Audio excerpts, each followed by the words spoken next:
Assim diz a palavra do Senhor. Quanto ao mais, irmãos meus, alegrai-vos no Senhor. A mim não me desgosta e é segurança para vós outros que eu escreva as mesmas coisas. Acautelai-vos dos cães, acautelai-vos dos maus obreiros, acautelai-vos da falsa circuncisão. Porque nós é que somos a circuncisão, nós que adoramos a Deus no Espírito e nos gloriamos em Cristo Jesus e não confiamos na carne. Bem que eu poderia confiar também na carne. Se qualquer outro pensa que pode confiar na carne, eu ainda mais. Circuncidado ao 8º dia, da linhagem de Israel, da tribo de Benjamim, hebreu de hebreus, quanto à lei, fariseu, quanto ao zelo, perseguidor da igreja, quanto à justiça que há na lei, irrepreensível. Mas o que para mim era lucro, isso considerei perda por causa de Cristo. Sim, deveras considero tudo como perda, por causa da sublimidade do conhecimento de Cristo Jesus, meu Senhor, por amor do qual perdi todas as coisas, e as considero como refúgio para ganhar a Cristo, e ser achado nele, não tendo justiça própria que procede de lei, senão a que é mediante a fé em Cristo, a justiça que procede de Deus, baseada na fé, para o conhecer e o poder da sua ressurreição e a comunhão dos seus sofrimentos, conformando-me com ele na sua morte, para, de algum modo, alcançar a ressurreição dentre os mortos. Oremos mais uma vez. Pai Santo, te damos graças pela tua palavra e rogamos ao Senhor que continue a falar com o teu povo, alimentar o teu rebanho, ó Deus, por meio da instrução da tua palavra nessa hora. Nós te pedimos em nome de Jesus Cristo, nosso Senhor e Salvador. Amém. Verdadeiro ou falso? Essa dupla está por todo lado. Ou você nunca fez aquela provinha lá na faculdade, que tem o verdadeiro ou falso. Os meninos aí que estão na escola ainda fazem direto, né? Eu acho que ainda fazem, né? Verdadeiro ou falso. O famoso VOF, né? Quando nós partimos para outros campos, como o da lógica, por exemplo, tem um argumento lá que se chama silogismo disjuntivo. Basicamente você tem um argumento A e um B. Se o A é verdadeiro, logo o B é falso. Então, verdadeiro ou falso também. Quando nós partimos para o campo financeiro, se você trabalha ou conhece alguém que trabalha no Banco Central ou no comércio contando dinheiro, ele já deve ter te contado a história. Como que eu sei que uma nota é falsa? Eu conheço a verdadeira. Ele vai te contar desse jeito a história. Então ele vai passando a mão e ele já sabe qual é a nota verdadeira e qual é a falsa. Quando nós olhamos os relacionamentos, tem amizade verdadeira e tem amizade falsa também. E quando nós partirmos para pensar na vida com Deus, também é assim. Tem gente que é verdadeiramente crente, tem gente que é falsamente crente. Não tem jeito. Quando Paulo escreve esta seção que nós acabamos de ler, ele vai falar, a partir do verso 2, dos falsos mestres, daqueles que viviam a vida com Deus de maneira falsa. E ele vai apresentar ali, dentro da sua exposição para a igreja de Filipos, aquilo que era segundo o próprio modelo dele, de verdadeiro crente, de verdadeiro mestre. Para que assim eles conseguissem contrapor e entender quem era falso e quem era verdadeiro, e assim rejeitar o que falassem os falsos mestres. Mas é claro que, embora o assunto seja a ênfase nos falsos mestres, toca também na vida de qualquer um que diz professar a fé em Cristo Jesus, porque tem aqueles que de fato são verdadeiramente crentes e aqueles que não o são. E aqui especificamente Paulo ele está falando de um grupo de falsos mestres, os chamados judaizantes. Ele já tinha começado a bater neles lá no capítulo 1, aqui ele continua, a partir do verso 17 ele chama eles de inimigos da cruz. Os judaizantes que Paulo está combatendo aqui, e ele combate bastante na carta aos Gálatas também. Eram aqueles judeus que de fato tinham confessado o nome de Jesus Cristo, mas diziam para os gentios que, para eles serem de fato crentes no Senhor Jesus, eles precisavam continuar com os rituais judaicos, especialmente a circuncisão. Mas todos os rituais judaicos, inclusive a circuncisão, havia se cumprido na pessoa e na obra de Cristo Jesus. Então é por isso que Paulo, ele está alertando a igreja contra esses homens. E Filipos era uma cidade romana, majoritariamente romana. Então, vocês devem se lembrar, Atos 16, Paulo vai para lá, nasce uma igreja ali, e provavelmente haviam poucos judeus ali. Então, uma igreja que era um prato cheio para os judaizantes. Cheio de gentil, cheio de gente querendo seguir a Cristo Jesus. Então, eles chegavam e diziam, olha, isso tudo aí é verdade o que Paulo falou, mas a lei de Moisés diz que vocês também têm que se circuncidar. É algo parecido que acontece com algumas seitas por aí, né? Mas não vamos falar delas agora. Então Paulo, ele chama a atenção para o proselitismo daqueles judaizantes. O proselitismo era a ideia de evangelizar, discipular os gentios, não para viverem de acordo com a palavra de Deus, mas de acordo com a tradição judaica. Então, eles chamavam as pessoas para viverem de acordo com aquilo que eles diziam que era o correto. E Paulo alerta a igreja, tem como vocês saberem que eles são falsos mestres. E ele começa o verso 2 dizendo, cautela com eles, ou fiquem em guarda, prestem atenção no que esses homens estão dizendo, porque dá para vocês saberem se eles são falsos mestres.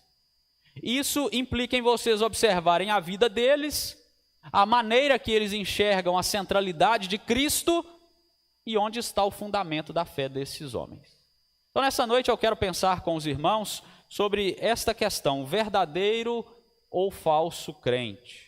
Não só os mestres, mas o crente de modo geral. Como que nós distinguimos, né, quem é falso e quem é verdadeiro, mestre, crente, de acordo com a palavra do Senhor? Em primeiro lugar, o texto vai nos apresentar aí, para que nós prestemos atenção à vida dessas pessoas. Paulo, ele inicia uma tríplice repetição, acautelai-vos, acautelai-vos, acautelai-vos. Toda vez que você encontrar na Escritura uma repetição, é porque era para aquelas pessoas prestarem muita atenção naquilo. E, obviamente, nós também. Preste atenção no que eu estou dizendo. Fiquem em guarda, atento, igreja de Filipos. Porque estes homens que estão se passando aí como crentes, eles são falsos mestres. E aí Paulo dá 3 adjetivos para eles.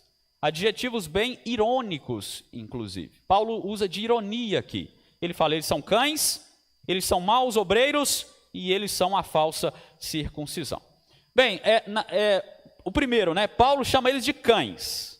Na nossa sociedade tem alguns que acham, né, que se chamar ele de cão, ele aceita como elogio. Mas não era o caso ali.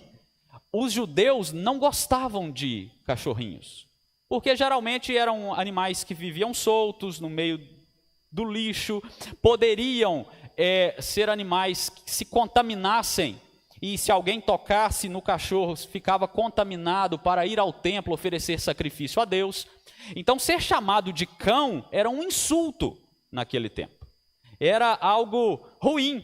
E Paulo, ele vai dizer que eles são os cães. E qual que é a ironia aqui? Os judeus chamavam os gentios de cães.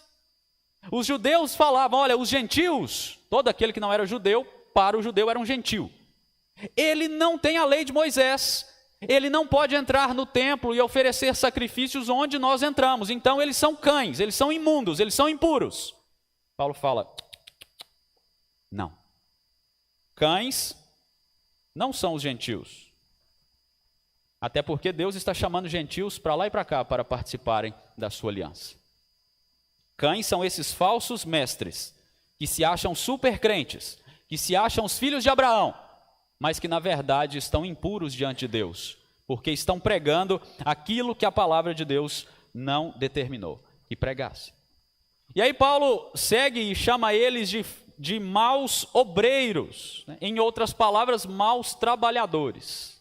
Aqueles judaizantes, eles confiavam que as obras que eles faziam, ou os rituais, a prática dos rituais judaicos, os levava para mais perto de Deus. Que eles eram bons por aquilo que eles faziam. E aí Paulo está contrapondo isso e dizendo, na verdade, vocês estão fazendo um mau trabalho. Vocês estão desagradando a Deus, os falsos mestres. Eles estão fazendo o contrário. E Paulo, ele chama a atenção, né, daqueles homens para o fato de que ele, antes da sua conversão, era um mau obreiro. E ele achava que estava fazendo certo para Deus. Igualzinho os judaizantes. Mas o dia em que Jesus Cristo apareceu para ele no caminho de Damasco, ele viu que ele estava, na verdade, era lutando contra Deus. Então Paulo, ele tem argumento para falar com aqueles homens, falar daqueles homens, né, para a igreja de Filipos. Eles, na verdade, são maus obreiros. Não são bons como eles acham, né? E aqui é importante a gente destacar, né, que é muito semelhante mesmo, como é todo falso mestre ao longo dos tempos. Só muda uma ou outra coisa, mas a ideia é a mesma. Ele acha que a salvação ela está só na denominação dele. Ele acha que só aquilo que ele está dizendo que é a verdade. E aí ele diz para você que você precisa guardar o sábado, que você precisa fazer isso, fazer aquilo outro para ser aceito por Deus. É a mesma coisa, é parecido, né? Só mudam ali os tempos. Então essa falsidade, ela só muda de nome e de roupagem. Agora, ser mau obreiro continua acontecendo por aí com os falsos mestres e até com muitos falsos crentes. Só que Jesus Cristo advertiu essas pessoas, lá em Mateus 7 está escrito assim, muitos dirão naquele dia, Senhor, Senhor, nós não profetizamos em teu nome? Em teu nome não expulsamos demônio e não realizamos muitos milagres? Então lhes direi, nunca os conheci, afastem-se de mim, vós que praticam o mal. Então aqueles que se achavam bons obreiros, aqueles que diziam fazer em nome de Deus, Paulo está dizendo, eles estão fazendo aquilo que é mal. Porque dizer para uma pessoa que para ela ser salva, para ela entrar no céu, ela ainda precisa fazer todos aqueles rituais judaicos, é desconsiderar a obra de Cristo Jesus na cruz. Então Paulo segue e ele chama eles de falsa circuncisão. E aqui no grego é um trocadilho que Paulo usa. A palavra aqui é mutilação. A circuncisão, ela não era uma mutilação, era uma cirurgia muito bem feita, adequadamente, no tempo certo, com todas as prescrições, porque era um ato religioso do Antigo Testamento. Paulo está falando, eles, na verdade, não são circuncidados, como deve ser. Eles são mutilados. Os falsos mestres, o procedimento deles é tão contrário ao Evangelho, eles não podem ser considerados aqueles que são circuncidados. Está anulado a circuncisão deles, porque eles estão professando outra fé que não é a verdadeira fé do Evangelho. Então, a circuncisão exterior, ela precisa ser confirmada pela interior, pela mudança do coração. E aqueles falsos mestres, apesar de em algum momento terem professado a Cristo, eles continuavam com o seu coração sem ser circuncidado, sem ser quebrantado, sem ser transformado. Por isso que Paulo diz, eles não pertencem ao pacto, eles não pertencem a Cristo, eles são falsa circuncisão, eles são mutilados. E aí Paulo, ele vai seguir com o argumento no verso 4 e vai mostrar, aliás, a partir do verso 3, ele vai mostrar o aspecto positivo, porque ele diz, eles são falsos, mas nós é que somos verdadeiramente crentes. E ele começa pela circuncisão, porque nós é que somos a circuncisão. Ele chama atenção para a igreja de Filipos, preste atenção. Talvez muitos de vocês aqui da igreja de Filipos nunca foram circuncidados na carne, mas o coração de vocês foi circuncidado. Vocês foram transformados pelo Senhor, vocês foram quebrantados pelo Senhor, vocês creram de fato em Jesus Cristo. Porque lembre-se que a maioria da igreja de Filipos era de gentios. Então, quando eles se convertem, Paulo não diz para eles, circuncidem-se. Ele diz, vocês creem no Senhor Jesus, então siga dessa maneira. Mas há uma circuncisão, há uma mudança de coração. Então Paulo, ele está mencionando aqui essa mudança do coração, essa conversão, como de fato a verdadeira circuncisão. Que é o que a palavra de Deus diz, inclusive, que a verdadeira circuncisão é aquela do coração, não é apenas o exterior. E você sabe que a circuncisão, ela para de ser praticada, porque a partir da vinda de Jesus Cristo e da instituição do batismo, o batismo ele substitui a circuncisão. Então o elemento exterior que aponta a conversão, agora é o batismo. Mas um elemento que está apontando também para uma mudança que já foi feita no coração, que é a regeneração, que é a conversão, que é o arrependimento e a fé em Jesus Cristo. Assim nós precisamos salientar, irmãos, que tanto aquele judeu do Antigo Testamento que era circuncidado, como aqueles cristãos que eles passam a serem batizados, seja na infância ou na vida adulta, se não tiverem um coração de fato transformado em arrependimento e fé, seria contado como falso crente, falsa circuncisão, falso batismo, seria algo que não agradava ao Senhor. É por isso que Paulo ele faz esse destaque, mostrando que os falsos mestres, eles não pertencem ao Senhor, porque eles estão vivendo em falsidade, porque eles estão vivendo em desacordo com a palavra do Senhor. E ele continua no verso 3 ainda, ele diz, nós é que adoramos a Deus no Espírito, e o Espírito aí deve estar em letra maiúscula na sua Bíblia, porque ele está destacando a obra do Espírito Santo na adoração. E aqui nós temos pelo menos ecos do capítulo 4 de João, quando Jesus conversa com a mulher samaritana, e ela fala, olha, é naquele monte, vocês falam que é no outro, aí Jesus encerra a conversa dizendo para ela, os verdadeiros adoradores adorarão o Pai em espírito e em verdade. Porque o judaizante, ele tinha essa coisa, né? É assim, tem que ser naquele lugar, tem que ser daquela maneira. E o Evangelho, ele mostra totalmente diferente. A questão é uma adoração que flui daquele que está cheio do Espírito Santo de Deus, e o Espírito Santo conduz nessa adoração que é em espírito e é em verdade. A questão não é o lugar, não é o horário, não é quem está adorando, a maneira que está sendo adorada, ela é determinada pelo próprio Deus na sua palavra. Esse é o ponto-chave da adoração. O Espírito Santo que habita nos verdadeiros crentes vai conduzi-los à adoração verdadeira a Deus. E Paulo continua chamando a atenção aqui. E nos gloriamos em Cristo Jesus. Essa é uma consequência natural. Você não vai encontrar um crente de verdade gloriando em si mesmo, por causa da sua salvação, por causa da sua vida com Deus, por causa da sua caminhada de santidade, de piedade. Não faz sentido. Um crente de verdade bater no peito e dar glória a si mesmo. Mas o falso crente e o falso mestre faz isso. Vocês se lembram da oração do publicano e do fariseu? Da parábola que Jesus conta? O fariseu batia no peito e falava, eu não sou igual a ele não. Eu sou bom.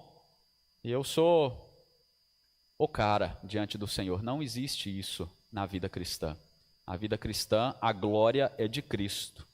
A glória dele, então é uma maneira de destacar ali a vida daquele que de fato é verdadeiramente crente, ele glorifica ao Senhor, a Cristo Jesus. E não confiamos na carne, aquele que não confia no seu braço, na sua força, confia só no Senhor, tanto para a sua salvação, como para a sua caminhada nessa vida. Então Paulo, ele vai fechando aí esse primeiro bloco de argumento, e aí fica fácil de você identificar, da igreja de Filipos identificar e de nós também identificarmos quem é verdadeiramente crente, quem é falso mestre também. Se a pessoa está na lista do verso 2, ela é falsa.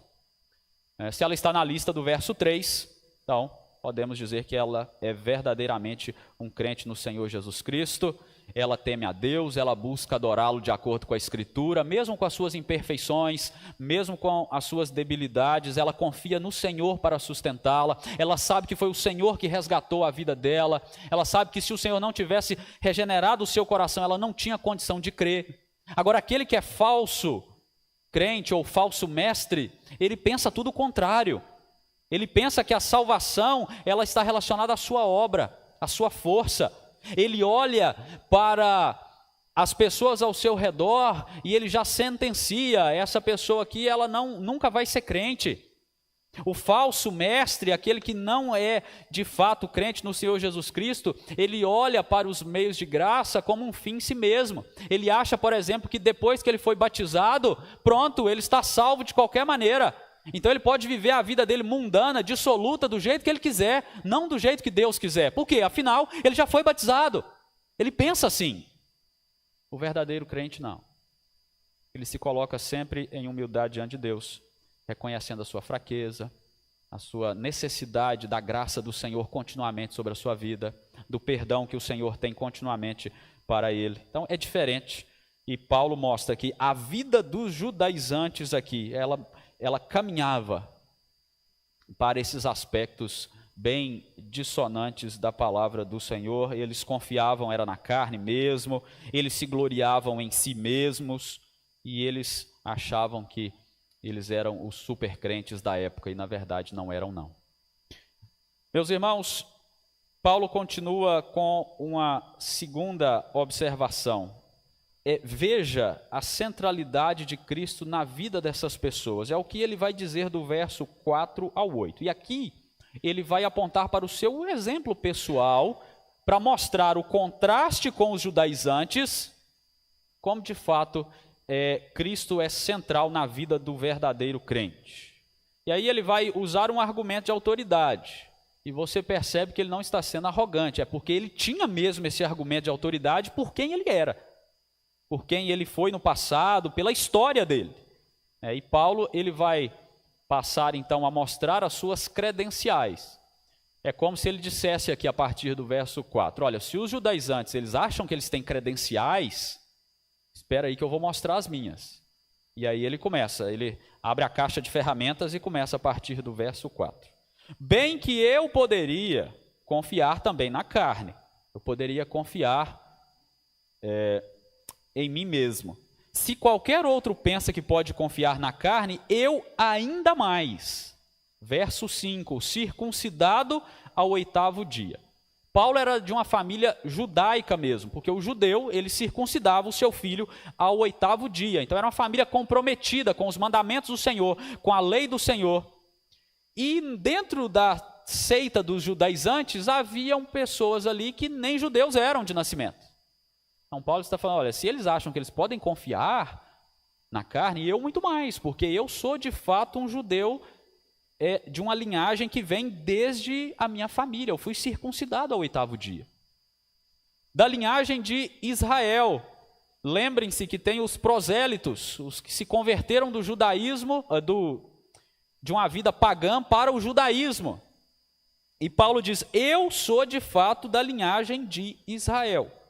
Da tribo de Benjamim. Esse aspecto ele é importante, porque depois do exílio, muitos judeus voltaram para Jerusalém, mas perderam a linhagem deles. Por causa do exílio, foi destruída a cidade, foi destruído todo o território de Jerusalém, por causa do exílio.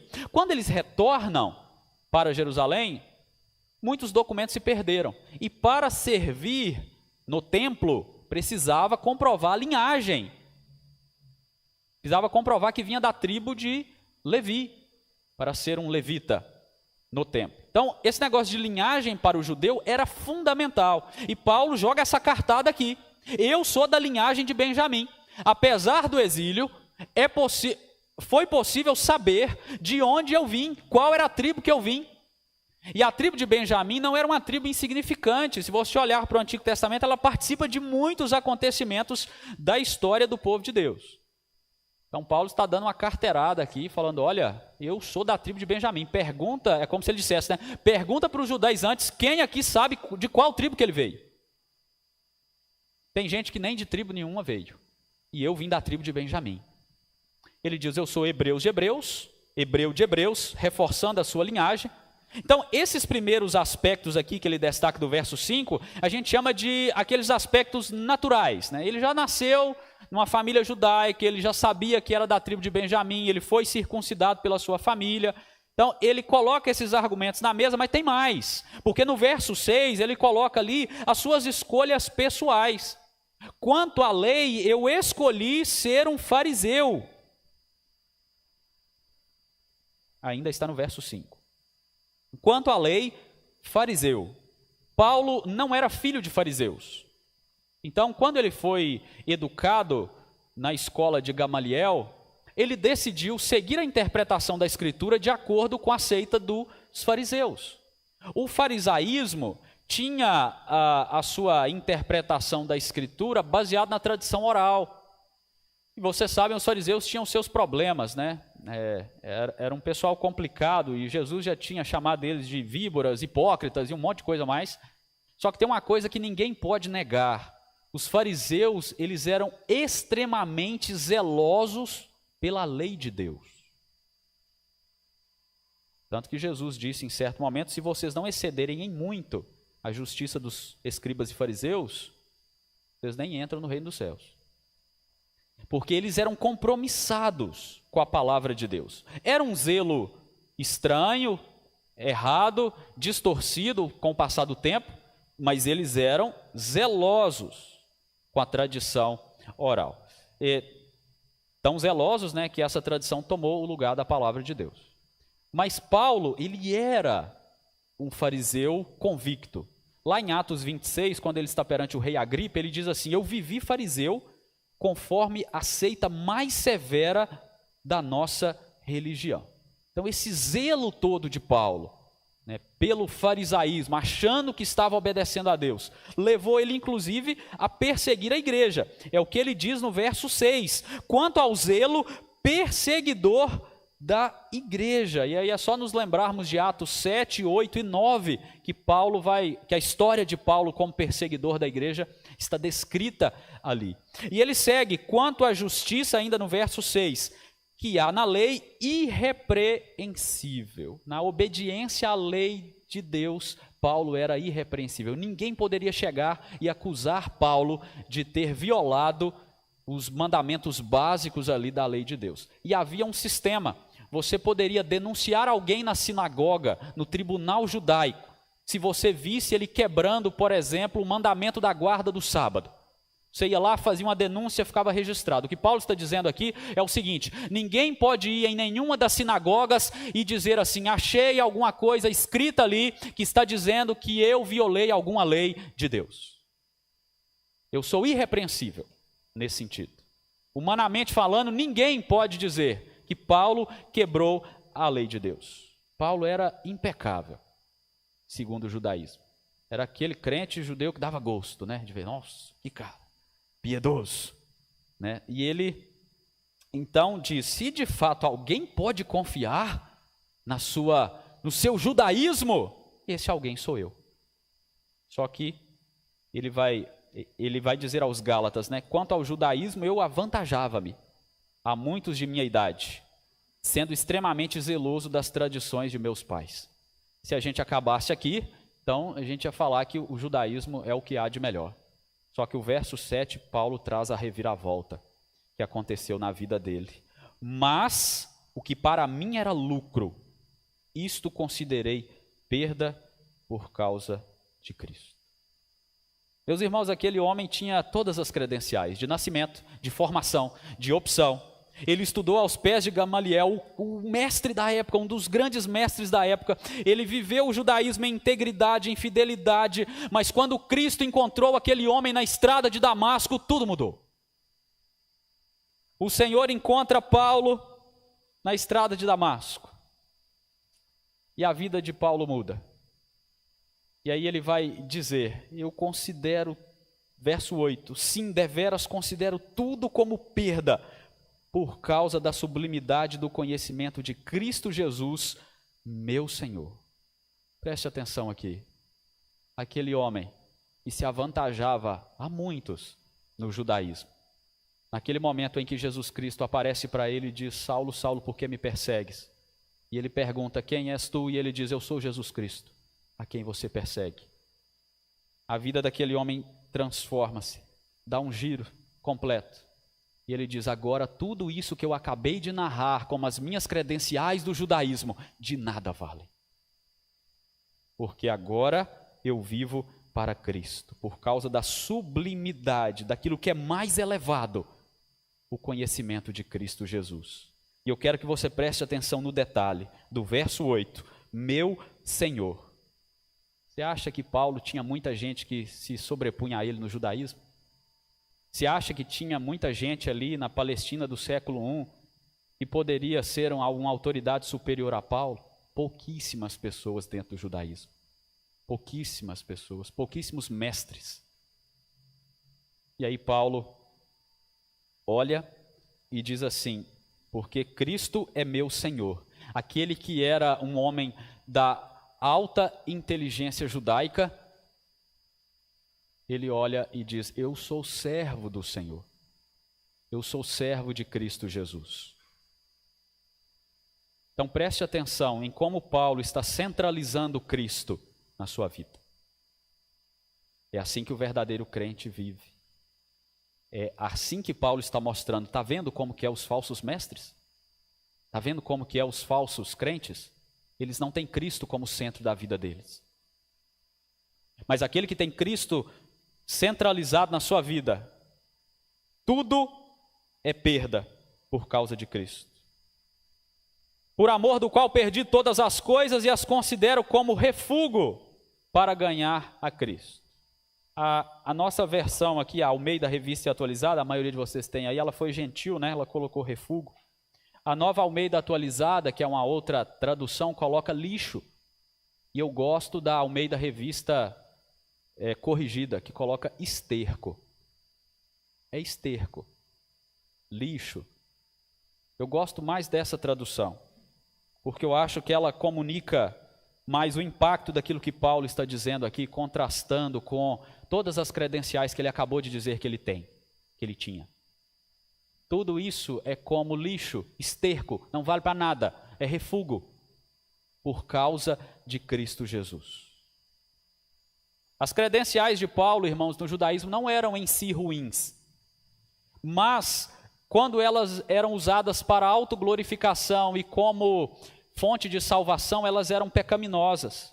E Paulo, ele mostra a gritante diferença dos judaizantes, porque eles estão querendo que as pessoas voltem ao judaísmo, menosprezando a obra de Cristo. Ele diz: isso é pecado, isso não é coisa de crente, isso é coisa de falso mestre. No trono que está, no trono do coração de cada um dos verdadeiros crentes está Jesus Cristo. Você sabe que o nosso coração tem só um trono, né? Só tem um lugar de destaque no nosso coração, na nossa vida. E se Cristo não for central ali, então nós não somos verdadeiramente crentes.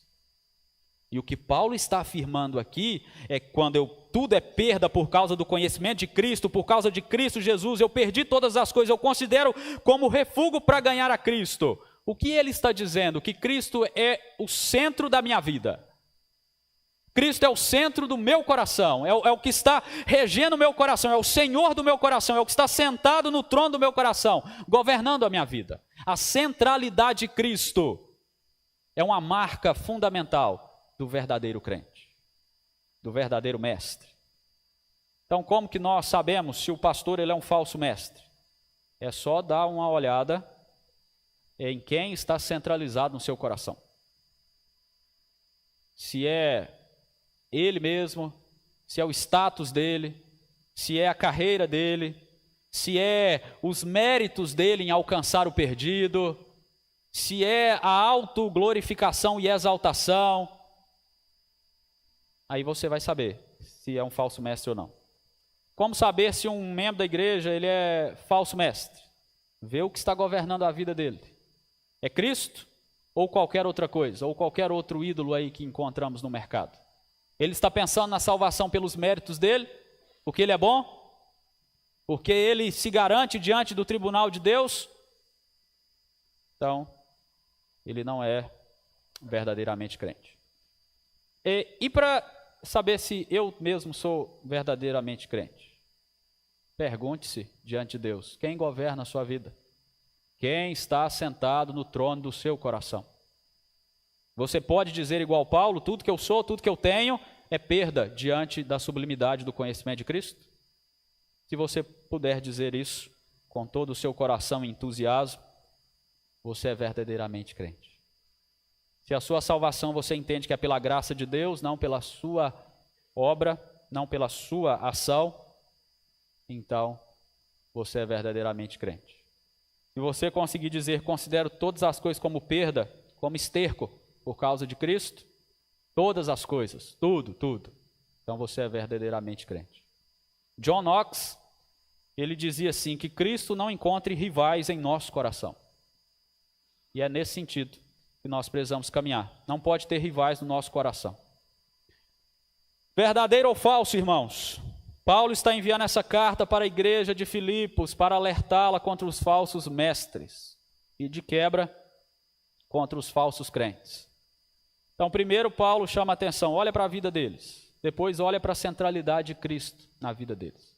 E por fim, no verso 9 a 11, olhe para o fundamento da fé deles.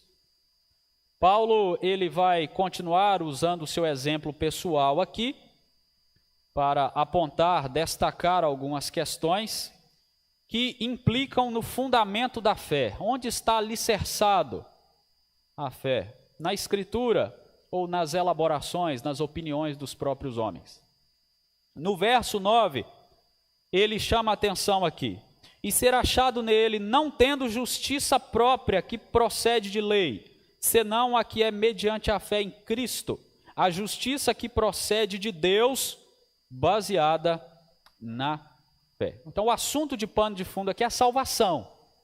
E Paulo, ele está chamando a atenção aqui, que a sua justiça perante o tribunal de Deus não é a justiça própria, não é a justiça dele, mas é a justiça que é mediante a fé em Cristo. Não é também a justiça que procede da lei, ou isto é, da justiça que procede do cumprimento da lei, porque Paulo sabe que nenhum homem dá conta de cumprir a lei perfeitamente. Somente Cristo Jesus, Deus encarnado, que veio exatamente cumprir aquilo que os homens não conseguem cumprir, a obediência à lei. Aí ele diz: senão aquela justiça que é mediante a fé em Cristo. Então, a justiça que Paulo está fundamentado é a justiça de Cristo Jesus, atribuída a seu favor.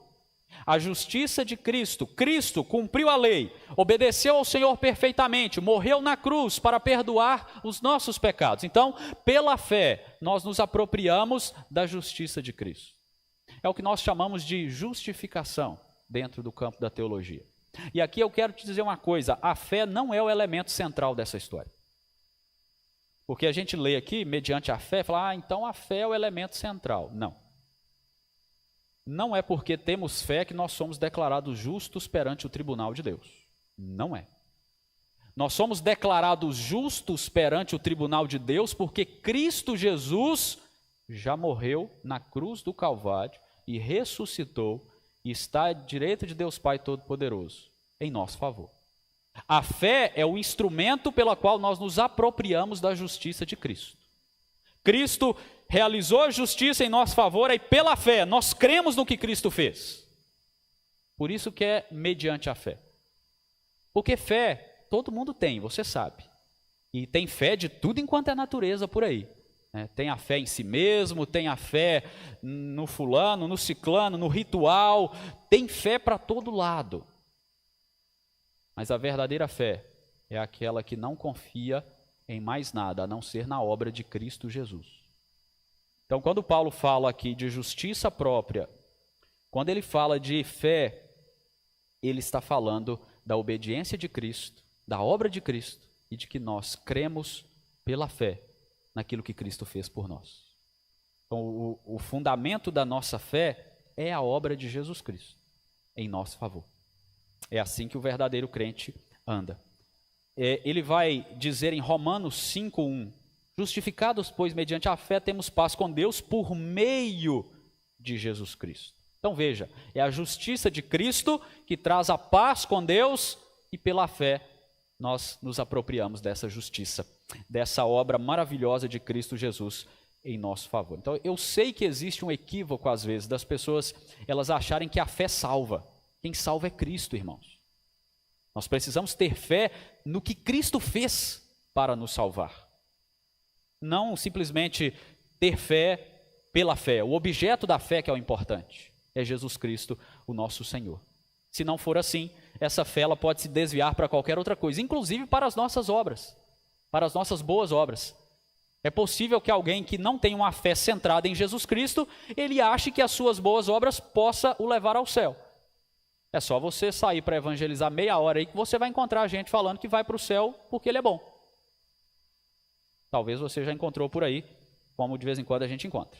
Então, a pessoa talvez, ela pode não entender muito bem essas coisas, e isso não quer dizer que ela seja um falso crente, ela vai estudar, ela vai conhecer mais a palavra de Deus. Agora, o falso mestre não, ele ensina que é a justiça própria que te leva para o céu. Ele ensina que você vai para o céu não pelo mérito, pela obra de Cristo, mas pelo seu próprio mérito. Aí não dá. Aí é zombar de Cristo Jesus, né? O falso crente, ele vai achar que qualquer fé é válida. Eu tenho a minha fé. Aí você vai adentrar ali, descobrir qual que é a fé dele, ele acredita em tudo quanto há. Ele acredita que ele reencarna, ele acredita em Jesus, ele acredita em Buda, ele acredita no Maomé, é uma salada de fé. E a moda agora, os jovens, alguns estão lendo, pena que o rapaz não está aqui hoje, né? Mas alguns livros que estão sendo publicados aí agora no Brasil, que diz que a justificação que Paulo está falando aqui, ela não é aquele pagamento da nossa dívida, não é aquela justificação perante o tribunal de Deus. Estão ensinando agora que, na verdade, a justificação, ela não tem a ver assim com a ser perdoado diante de Deus, diante do tribunal de Deus. A justificação virou, na língua de muitos hereges por aí afora, só uma questão de fidelidade de Deus para com Israel.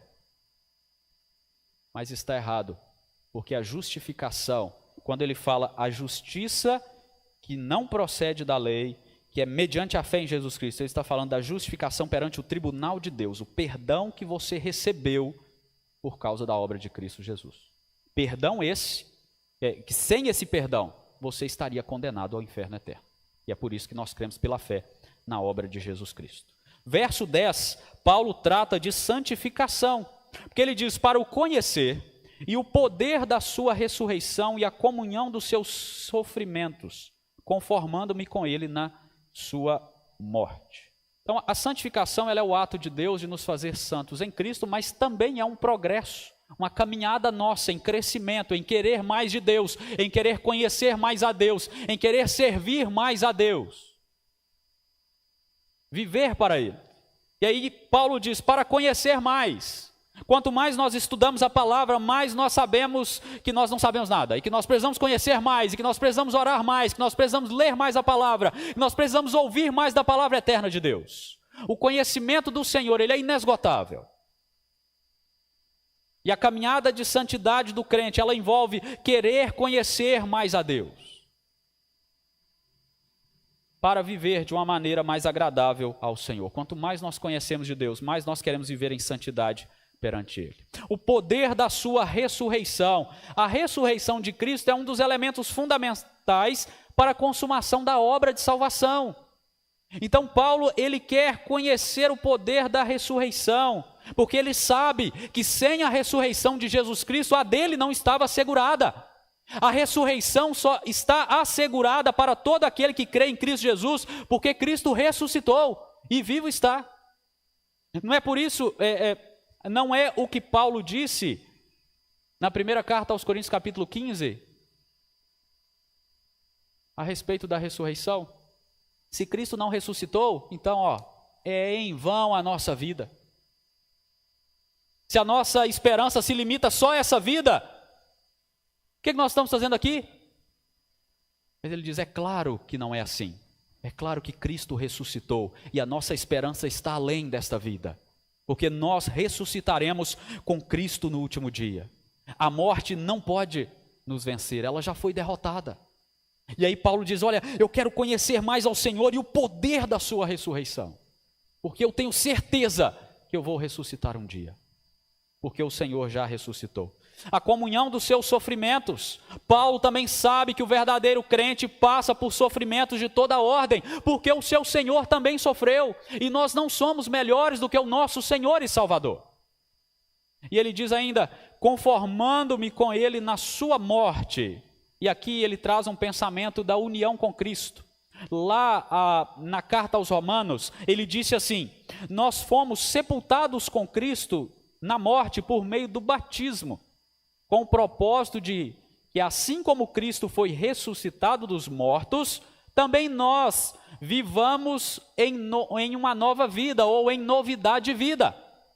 Então Paulo ele está pensando aqui em todos aqueles aspectos-chave da sua caminhada de santificação, de santidade perante Deus. Ele está mostrando, está vendo? Esse é o fundamento da fé do crente. O crente ele está pensando nessas coisas, ele está vivendo essas coisas, ele está desejando essas coisas na sua caminhada. E no verso 11 ele ainda termina falando de glorificação, para de algum modo alcançar a ressurreição dos mortos. Aqui ele está pensando na ressurreição final, aquele dia em que Jesus Cristo voltará em poder e glória, e aqueles que estiverem mortos ressuscitarão, terão seus corpos glorificados, com todos os eleitos do Senhor, e irão para sempre morar com o Senhor. Então Paulo, ele está trazendo esses elementos aqui da vida cristã, justificação, santificação, glorificação, todos esses aspectos, para mostrar para a igreja, preste atenção, o falso mestre não ensina isso, ele não vive isso, ele não crê nisso. E de tabela, aquele que não é crente de verdade, também não almeja isso, não pensa nisso, ele não tem expectativa por essas coisas, porque é só o crente mesmo que tem, é só nós que vivemos nessas questões que envolvem o nosso caminhar com o Senhor Jesus Cristo. Então Paulo, ele chama a atenção que os verdadeiros crentes, eles apreciam essas coisas. Eles creem pela fé. Eles vivem assim, pela fé. O fundamento da fé deles é a obra de Cristo e tudo o que acompanha a obra de Cristo em seu favor. A gente fala com o pessoal do Catecúmenos, quando a gente está dando a aula a respeito disso, você tem que entender que a salvação, ela é a obra de Deus que vem com um pacote de bênçãos que acompanha a vida do crente. Isso aqui que a gente está lendo é um pacotão de bênçãos que acompanha a vida do crente. Santificação, união com Cristo, glorificação que nos espera, vitória sobre a morte, todas essas coisas caminham na vida do verdadeiro crente. Então observe, quando Paulo vai falar de falsos mestres, ele não fica só falando mal deles. Você percebeu isso no texto, né? Ele começa falando mal deles, apontando os erros deles, mas depois ele vai falar do verdadeiro. Você lembra da nota lá, né? Pessoal que trabalha no Banco Central. Você conhece a falsa pela verdadeira. Então Paulo está recomendando àquela igreja aqui, de maneira indireta, olha, se você entender o conteúdo e o caráter da sua fé, se você entender a doutrina, a palavra do Senhor, você não vai ficar intimidado com os latidos do adversário do Evangelho. Eles vão latir lá, eles vão falar, eles vão rosnar, mas isso não vai nem te incomodar, nem te fazer, nossa, será mesmo que eu estou na religião correta?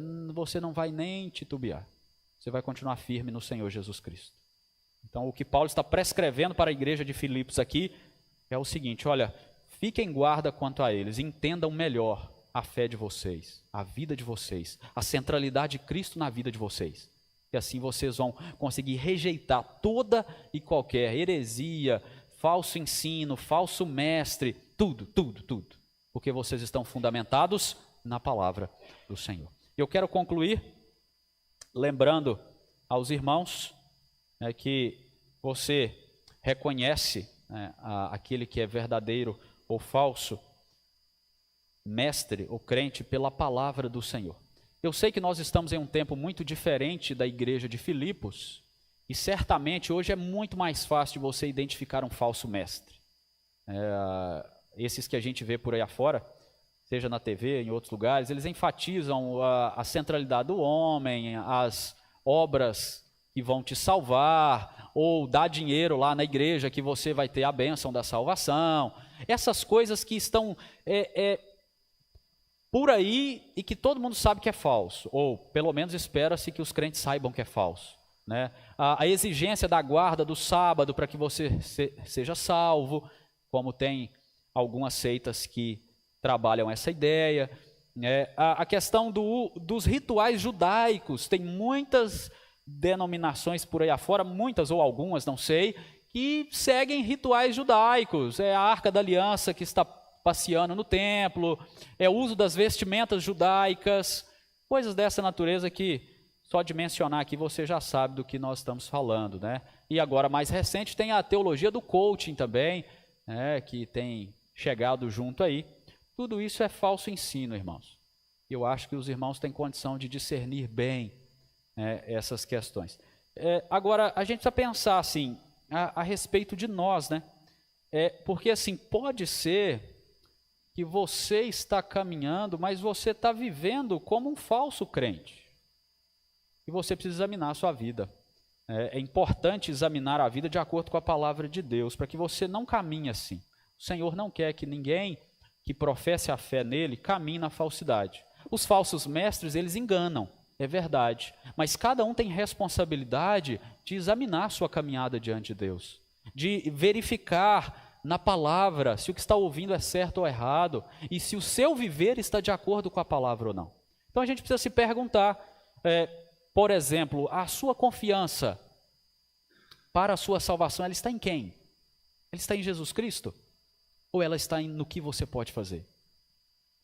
Você adora a Deus da maneira que você quer e acha que é, ou da maneira que Ele te prescreve na palavra? É uma outra coisa para pensar. Você está buscando o reino de Deus em primeiro lugar e entendendo que todas as outras coisas vos serão acrescentadas, como diz a palavra? Ou todas as coisas estão vindo em primeiro lugar e o reino de Deus está ficando para escanteio? Que lugar que a palavra de Deus tem na sua vida? Ela é só ouvida e lida no domingo? Ou nem isso? Pense nisso. A sua fé está centrada na pessoa e obra de Cristo? Ou em qualquer outra coisa? É outra coisa para se pensar também. Você quer conhecer mais de Cristo? Experimentar do poder da sua ressurreição? Viver uma vida de mais santidade, mais piedade, mais temor ao Senhor? São coisas, irmãos, que nós devemos pensar. Qual é a sua expectativa em relação ao futuro? Ou você só está vivendo o aqui e agora? É o aqui e agora que importa? Pensem nisso. Nós podemos, pela palavra do Senhor, reconhecer aquilo que é falso ensino, aquilo que não provém da própria palavra do Senhor, e rejeitar, e viver verdadeiramente a nossa fé. Então, acautelai-vos, como disse Paulo, guardai-vos, fiquem em guarda contra falsos mestres e contra a falsidade do seu próprio coração. Nosso coração é enganoso, e a gente precisa da palavra continuamente para quebrá-lo, para nos levar sempre à dependência do Senhor, para vivermos um verdadeiro cristianismo, para vivermos de fato, repelindo toda a falsidade que venha a chegar perto do nosso coração, para que a nossa vida seja de fato uma vida distinta daquele que vive falsamente. Muitos vão viver falsamente, infelizmente. Muitos vão ensinar falsamente a vida inteira, mas esses o Senhor vai se encontrar com ele no final e vai resolver com eles. A gente deve viver verdadeiramente em Cristo Jesus. E tem uma palavrinha muito importante aqui que eu quero que você destaque, é no verso 9. Porque o verdadeiro crente, ele vive como Paulo disse aqui no verso 9, no início, e ser achado nele. Achado em quem? Em Jesus Cristo. Ele é a verdade, e nós precisamos viver verdadeiramente em Cristo, para Cristo, em todo o nosso tempo. Que assim Deus nos abençoe e que nós vivamos para a glória do Senhor.